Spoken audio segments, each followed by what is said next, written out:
ఈ కన్నులు తెరిచి నందిశృంగములలోంచి చూస్తుంటే జేగురు రంగులో ఉన్నటువంటి శ్రీశైల మల్లికార్జునుడి యొక్క ఆలయం మీద ఉన్నటువంటి గోపురం మీద ఉన్న త్రిశూలంతో కూడి మెట్లు మెట్లుగా ఉన్నటువంటి శిఖరం మీకు ఇక్కడ కనపడాలి. పైకి మీకు ఆ చెట్లు అవి ఉన్నట్టుగా ఉండాలి, కానీ కళ్ళల్లో మాత్రం అది కనపడాలి. ఇక్కడ చిత్రం ఇక్కడ కనపడుతూ పైన ఉన్న దాన్ని పక్కకి తీయగలగాలి.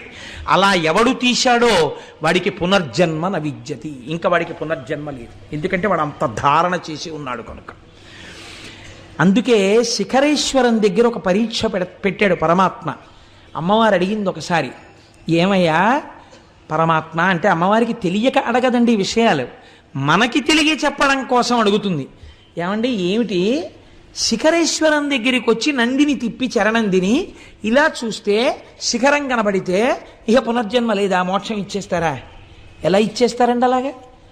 అలా కుదురుతుందా అని అడిగింది అమ్మవారు.